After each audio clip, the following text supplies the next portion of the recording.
This is a post-Christian podcast.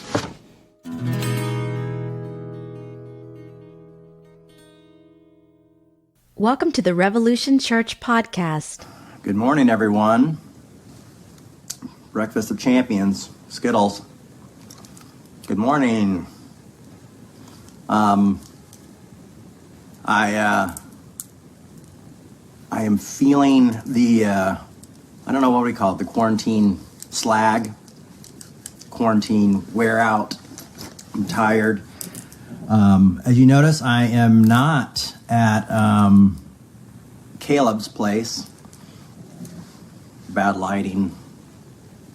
This is my room. We're in my room, my very messy room that you can't see. Quarantine fatigue, that's the word I'm looking for. I have quarantine fatigue. So usually I have the kids this weekend and they're in the living room watching a video. I bribed them with candy if they're good. So we'll see. There might be a cameo by them, who knows. Today's not going to be too long because I'm tired and worn out from doing nothing and sitting around the house. Did go to the park yesterday with the kids, and that was fun.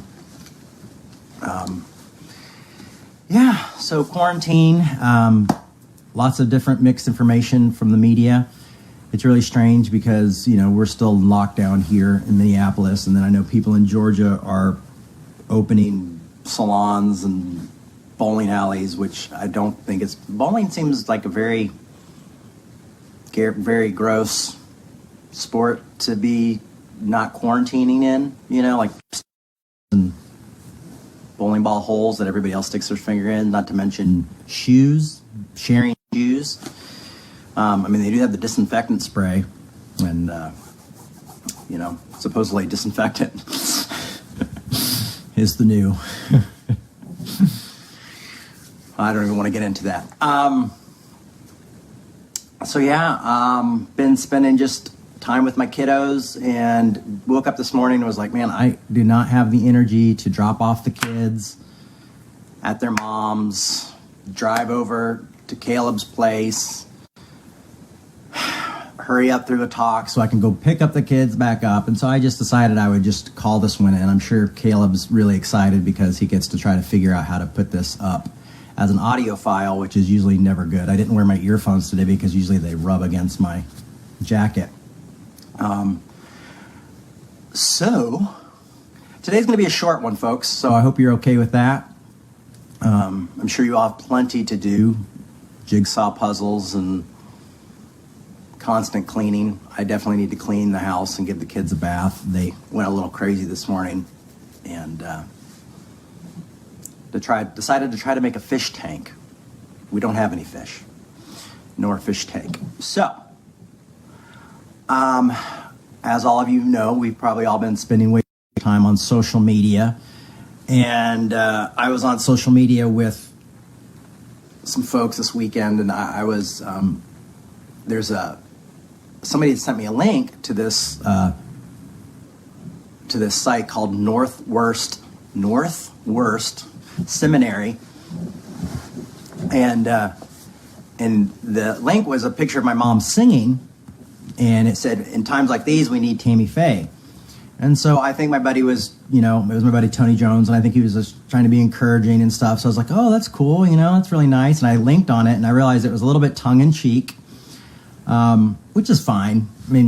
My mom is tongue-in-cheek, she's tongue-in-cheek. But then I started reading some of the comments, and they were a little cheeky. Not the friendliest comments. When it said we need Tammy Faye now, one person said no one ever, meaning like no one ever said that. And so I got on there, and so I was like, oh, this is nice. Thanks for sharing that. I wish I wouldn't have read the comments. And then I decided to I was bored, so I decided to make my own comments to people's comments, as sometimes we do on Twitter. And to the one person I said, who said, well, no, said no one ever. And then I said, actually, ... And then they sent a really funny meme, that meme of the monkey puppet going like, and he was like, Jay Baker, son of Jim and Tammy. And at first I thought it was a real seminary, and then I realized it was kind of like a comedy site. And then somebody else had put up a thing of my dad and his new wife, like video clips of them, and so I said something to them, and then I put up another video clip of Chris Farley going, that's my best impersonation of Chris Farley, to one of the comments. And the weirdest thing happened, though, is people started to reach out to me and apologize. And really kind things. And kind of saw the humanity of my family and saw that I was a human being and a person. And I'll be honest with you, I've been in a lot of Twitter wars and arguments, which are really fruitful. Not really. But this one was really cool because people started to say, I'm sorry for what I said. I'm not going to do that. I'm going to take this thing down. One person said, take this thing down. The other person was like, hey, we've always, never said anything bad about your mom. The site did. And we all just kind of had this really cool discussion about being human and about going through this kind of life together. And just some people being like, sometimes you don't realize that there's people behind, what you're talking about. And I guess my point is that it was one of those really cool moments of just people coming together, sharing grace, sharing love, and just being human beings. Like, maybe we went a little too far. Maybe we did this. And it was just really cool. And to the point that the Northwest Seminary gave me an honorary doctorate, which I guess they do. So now you can call me Dr. Baker. Wink. I just got a text from Caleb. Caleb, I'm sorry I can't read your text. So if you want to put a message in here and tell me what you want, I can try to do that. But yeah, it was a really cool moment because especially the one person who put up the thing about my dad and his new wife, he really sent me 3 or 4 tweets that were just really apologetic, really kind, really hopeful. And I'm so used to people with my mom being a little less judgmental, but with my dad, they usually just dig their feet in, and he didn't, and that's the type of grace I love, because I love going to a place where we were able to laugh at each other, we were able to make jokes about it, but we were also able to all kind of experience this moment of grace and this moment of just humanity. And that's just so rare nowadays, because everybody wants to stick to their guns, everybody wants to defend themselves, and it's rarely that we're able to have really good conversations. And so for me, I guess what I wanted to do is say, guys, I was really encouraged by that. And if you're good at Twitter stalking, you could probably go on my Twitter and find the conversation and see what happened there. But it was really, really great. And very cool moment. So I just wanted to share that with you guys because I don't have a lot of those moments when it comes to my family. People either kind of love or hate. And it was just nice to have that moment of shared humanity. And I think that's what my work is about. And hopefully all of our work is. I want to help people think. And 2, I want to encourage people to have difficult conversations.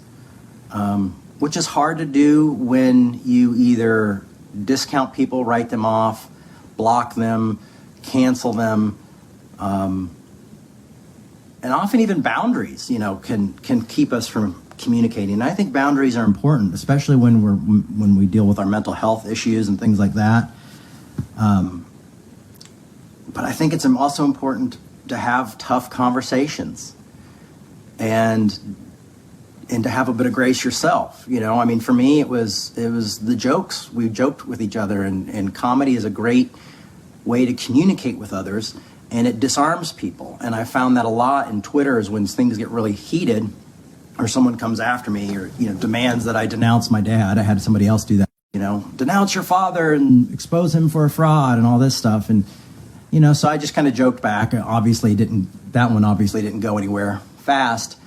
But life's too short to be bitter and angry and hurt and cut people out, because we're all doing our best to live our best life. At this moment, we all think we're at the right place, or we think we've got our theology kind of where it should be, or we're working on it a little bit. But, so when we can come together and have these conversations, we can grow and we can change and we can become better human beings.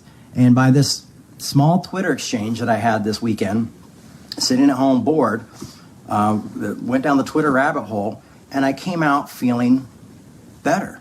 Like, hey, we made a weird situation so much better, and we're able to laugh at ourselves and at the same time make apologies. And I was able to be graceful about it. They were graceful about it. And is it fun to see people make fun of your folks? No. But for me, it was more rewarding to see grace in action, to see forgiveness in action, to see people loving each other. So that's what I want to encourage everybody. I want to encourage you guys with that and say that I was really encouraged, and it gave me a lot of hope to, continue what I'm doing, even on the hard issues. A lot of the stuff I'm trying to deal with is encourage people to not scapegoat each other. I think, I was thinking about the verse in Galatians, surprise, that there's neither Jew nor Gentile, male nor female, slave nor free, that we're all one in Christ. And how divided Christians are when it comes to being progressive versus conservative, and then this idea that Paul was saying we're all one. Now, Paul did rebuke Peter when he refused to eat with the Gentiles and things like that. That also happens in Galatians. And so what was interesting to me is thinking about the Apostle Paul, is how important community was to him. How important it was that we were a community of people in this world and outside of this world, and that we did love each other, and that we did include each other, and that we did accept each other despite our maybe status or our different faith beliefs. Like Jewish Christians versus Gentile Christians, felt like the Jewish Christians felt like they had this, and the Gentile Christians were like, well, we only have this. And Paul was constantly like, no, you guys have to come together. And you need to unify, help carry each other's burdens. And that's tough work, But we all talk about theology and Christianity and what's the point. And, for me, the point isn't some afterlife, getting to the Beulah land and life after death, but life before death. And I think we can learn from people like the Apostle Paul not to scapegoat one another, to learn how to disagree well, to learn how to communicate, and maybe make humanity a little bit better. So I want to encourage you guys to don't be so quick to respond. Or maybe go, maybe I could say something silly here and kind of point out the strangeness. Oh, my son needs his blankie. So I'm going to give him his blankie real quick. There you go. I'm back. Because we're not a community of believers. Theology is definitely tearing a lot of us apart. Politics even more so. And it seems like we've gotten to a point where politics have become more important than faith, more important than loving our enemies, more important than loving our neighbors. And by cutting out the conservative or cutting out the progressive and not willing to have conversations, there is no growth. And that's just the reality of it. If you need space, if you need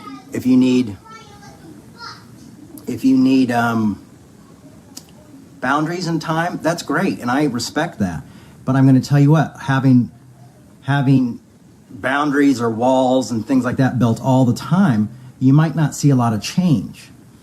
And then a lot of times we have boundaries, but then we do things like, well, I've got boundaries and I don't like these people, so I'm going to go online and talk about these people and talk against these people. And then so they fight back. And they go, well, why would you say this? Blah, blah, blah.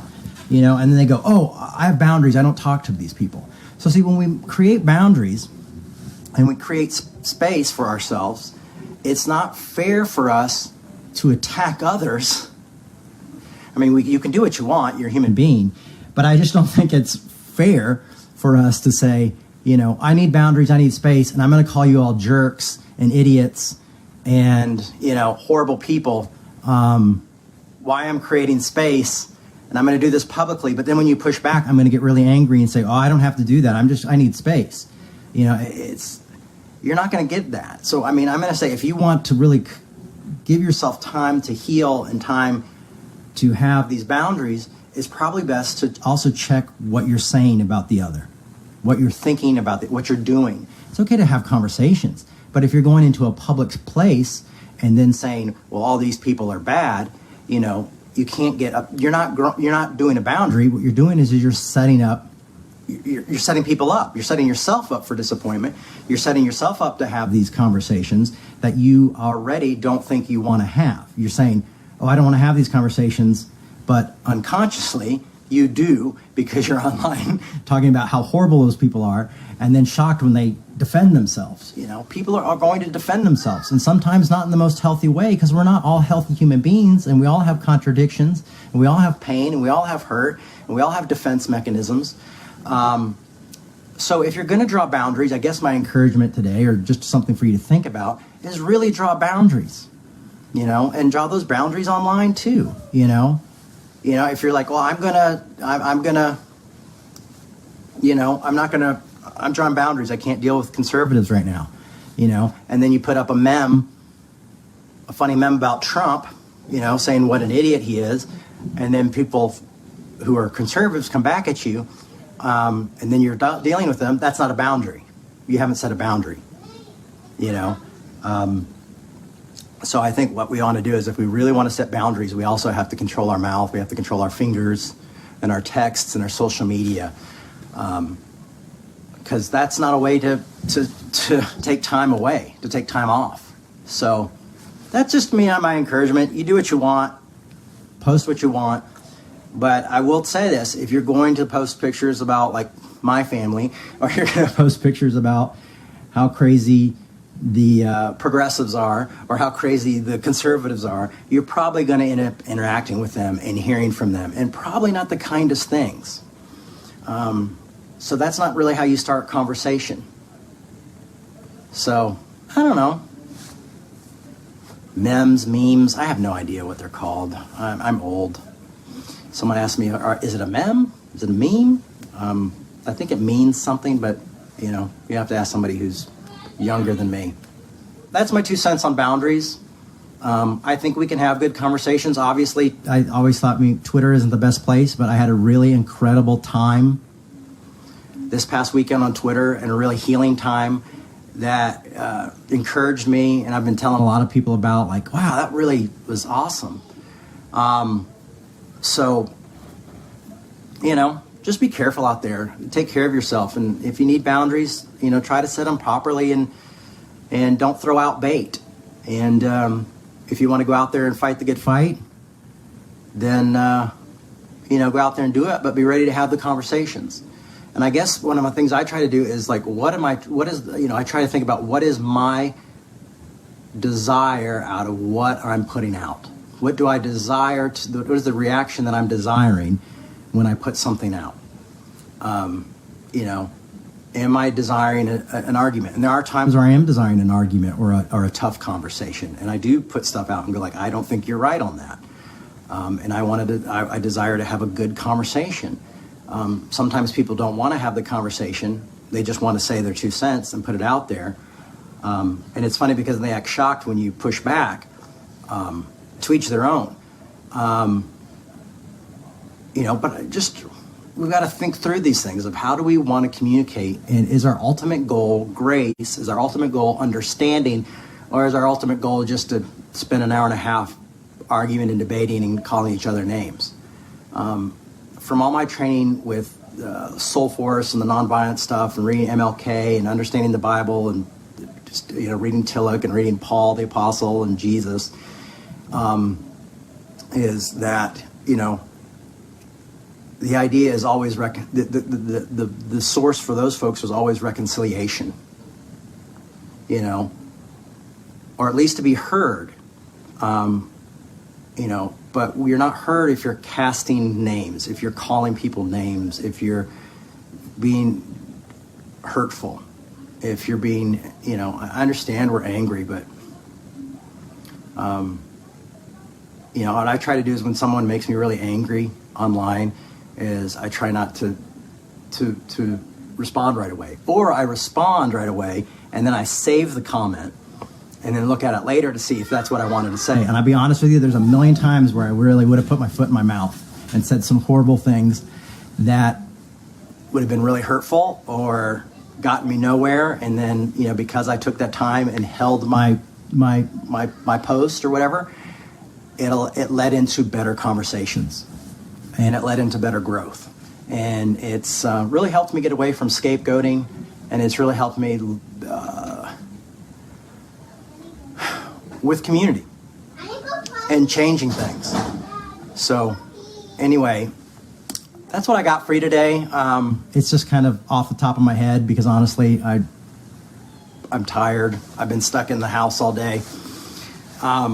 I don't think I'm going to be able to do a big Q&A right now or a conversation just because I don't know how to go through all the...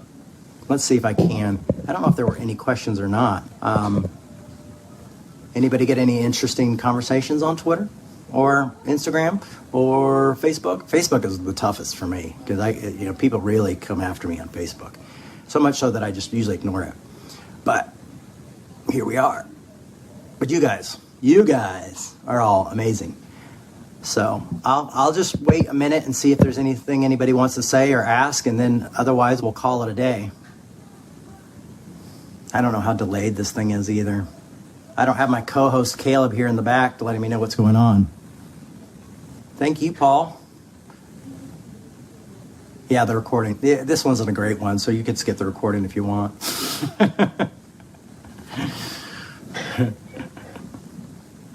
All right, well, I don't see a lot of questions or anything, so give it one more minute, or any comments or pushback. Man, if I thought I would be, if you would have told me 5 years ago I was going to be telling people how to not argue on Instagram or Twitter, I would have laughed. I mean, I still do it, so you can go ahead and call me out on it too if you see me, because I still do it. I did it this week. I argued with a bunch of folks, I'm a work in progress like everybody else. I'm a chicken. I avoid all those posts. That's hilarious. No questions, but thanks. Mate, what's the banner on your wall? Oh, I was afraid you were going to ask that. It's an eagle over an anarchy symbol. I got it from a place called Tattooed Punks. And yes, I have a bedroom of a 15-year-old. But the O in anarchy stands for order. I'm an old punk. Too old. I'm tired of evangelicals telling people to go rogue. Yeah, me too. But I also still want to just try to talk to these evangelicals and see if we can change them. I understand making comments about the president, things like that. It's not like he's going to tweet us back, but just be ready for his folks to come and have conversations with you. And we have conservatives who attend Revolution or who are on here watching right now that I have really great questions and conversations with, usually in DMs or private mail or texts. And often I go to them and go hey, what do you think? This is going to be my response. What do you think about this? Or hey, this is a conversation I'm having with someone who's writing conservatives off or is conservative. Can I get your feedback before I respond? I think that's really interesting. But the hunger or the drive or maybe the scapegoating initiative is not relevant anymore, perhaps? No, I disagree with that completely. Sorry, Angel. I'm going to have to disagree with that. I think I do it still. Those people are bad. That group is bad. If we could just fix them, everything else would be fine. And then we forget to focus on our own lack and our own lives and our own stuff. I think one of the things I dealt somebody who was saying that they just didn't want any supporters anymore. And I felt like, can we really write a whole group of people off because we don't like their politics? Is it really true that there's neither Jew nor Gentile, male nor free, slave nor free, and that we're all one in Christ? Or is that just bullshit, you know? So I think that's something that's really hard to look at. Someone said lead by example. Man, I'm trying, but it is tough. So change is a process. Yeah, and that's what brings up a good thing to say is that change is a process. And I think what's great about that thing is that we often don't know where people are in their change and in their growth and in their evolution. And so sometimes we need to be patient with people, because I have a lot of private conversations with different pastors and people like that who are coming along, who might be coming along and being affirming of LGBTQ people, but they're still scared, and so we're still having tough conversations, but they're still coming along. They're almost there, and that's what we want to see. Is we want to see them come and join us, and standing up for LGBTQ plus rights.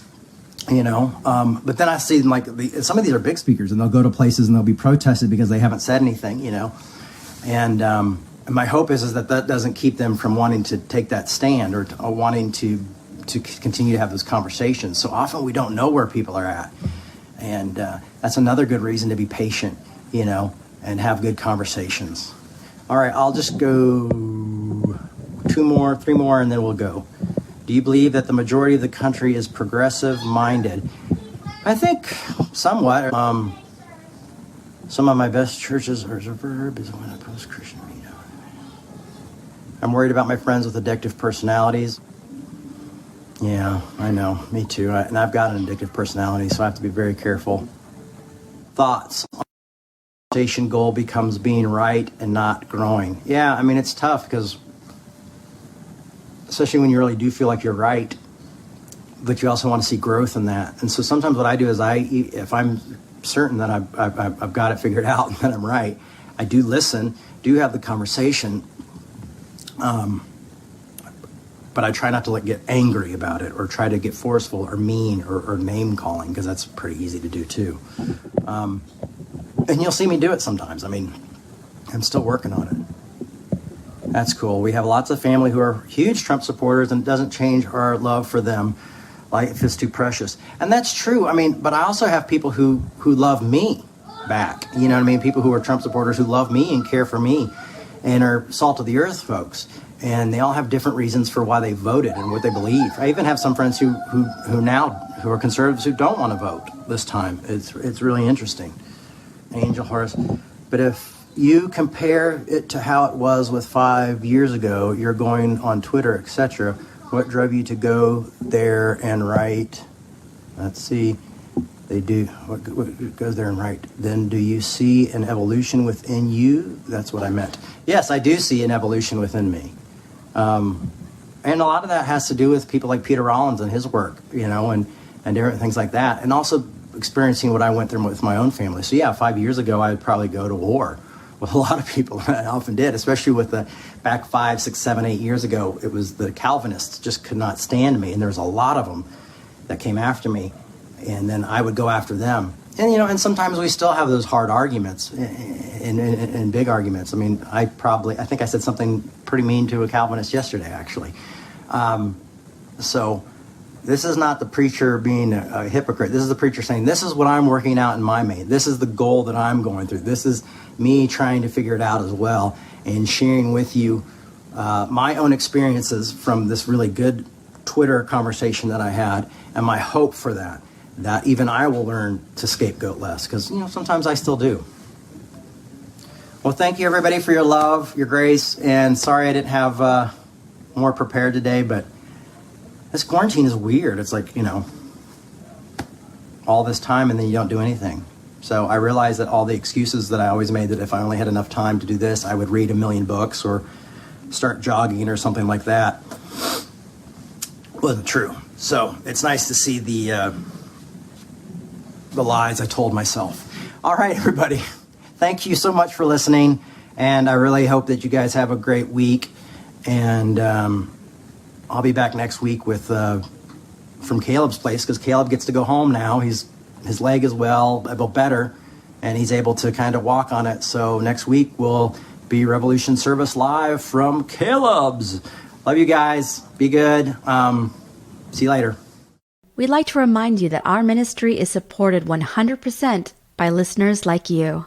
To make your 100% tax-deductible donation today, please visit revolutionchurch.com/donate. You can also learn more by clicking the donate section on the website. Hi, I'm Caleb with Post Christian Podcasting. If you enjoyed this episode, you might also like The Sacred Collective. We're going out of town for a graduation, so we have to drive up to Bismarck. Fun. Is that even a place? Yeah, it is a place. Is the I don't think it's a place. Are the Dakotas a real place? I don't know. No. Can I talk about how Minnesotan your voice is? Yeah, I'm pretty Minnesotan. Yeah, it's straight up very. I listened to the podcast like, whoa, he's definitely from Minnesota. Yes, I'm born, tried and true. It's funny because I have relatives in Kansas City, and to me they sound like Hicks, y'all, and twang, y'all. And then y'all going back now, I hear. Yeah, and then they come up, here and they make fun of us on how we talk, and I'm like, yes, we have an accent, we have that northern accent. Say the word B-A-G. Bag. Bag. Bag. It's bag. Bag. Bag. Bagels. Bagels. Or No, bag- let me finish this. Bagel? Finish this, Michael. Duck, duck. Oh, I know this. I listened to this episode. It's definitely goose, not gray duck. What the hell is gray duck? My wife says the same thing. Well, my wife's from South Dakota. My wife's from South Dakota. My mom's from Wisconsin. My dad was from South Dakota. And they're like, what the heck is a gray duck? And I said, there are such things as gray ducks, and it does make sense that it's goose, but Minnesota... Are there really gray ducks? Probably. Or are they just goose? Probably. No, Probably. You could spray paint a duck any You can color. spray paint it, yeah. I don't ever want to know. I have no idea why, but Minnesota is the only state out of all of them that will say gray duck. And if you say goose, we just rage. It's a little stupid little thing that's purely Minnesotan. It's a bit because it's so close to moose, and moose are huge in Minnesota. Meese. I don't know. Like if you're raised in school, like when I was in elementary school, when we played that game, if you said goose, I mean everyone would just glare at you. You'd get kicked out of the class. Like we take it seriously. Ostracized. Here. Yeah, it's duck, duck, gray duck. And my wife joked with me and was like, when we raise our daughter, if she comes home from class and says duck, duck, gray duck, then... Hey, how about this one? Let me pitch this to you. Instead of being ostracized, you're giant duck-sized. Oh my gosh. Wow. Kind of a poultry pun. I don't know. There you go. Any feedback? Poultry pun. Nothing? Okay. As almost for like me a- in my house, we will say goose. Do How it. about that? How about this? I have a very important question. What is your favorite MXPX? I'm just going to go right to it. Favorite MXPX album? Go. That was a Post Christian podcast.